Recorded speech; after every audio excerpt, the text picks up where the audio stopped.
Christmas பண்டிகை நெருங்கி வருவதையொட்டி கன்னியாகுமரி மாவட்டத்தில் தற்போதே கிறிஸ்துமஸ் பொருட்கள் விற்பனை களை கட்டியுள்ளது.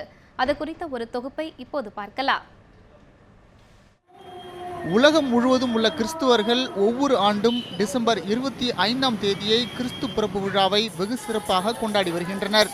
இந்த ஆண்டு கிறிஸ்துமஸ் விழாவிற்கான ஏற்பாடுகள் களை கட்டியுள்ள நிலையில் கன்னியாகுமரி மாவட்டத்தில் கிறிஸ்துவர்கள் தங்களது கிறிஸ்துமஸ் ஏற்பாடுகளில் மும்முரமாக ஈடுபட்டு வருகின்றனர்.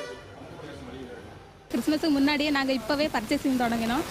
இங்கே என்ன புதுசாட்டு லைட்டிங்ஸு, அலங்கார பொருள், அது போக ஸ்டார்ஸ், வித்தியாசமான ஸ்டார்ஸ் நான் இதுவரை பார்த்ததுலேருந்து ரொம்ப வித்தியாசமான ஸ்டார்ஸ் இருக்குது.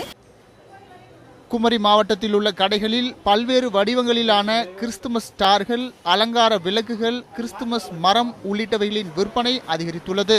சில நாட்களுக்கு முன்பு வரை மழையின் காரணமாக விற்பனை மந்தமாக இருந்ததாகவும் தற்போது களை கட்டியுள்ளதாகவும் வியாபாரிகள் கூறுகின்றனர்.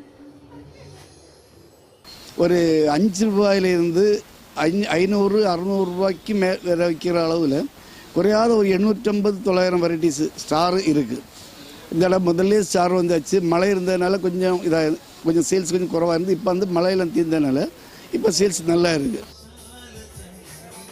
தொடர்ந்து கடந்த ஆண்டை விட இந்த ஆண்டு அளவுக்கு அதிகமான பொருட்கள் வெளிநாடுகளில் இருந்தும் கேரளா போன்ற வெளி மாநிலங்களிலிருந்தும் இறக்குமதி செய்யப்பட்டுள்ளதாக வியாபாரிகள் தெரிவித்தனர்.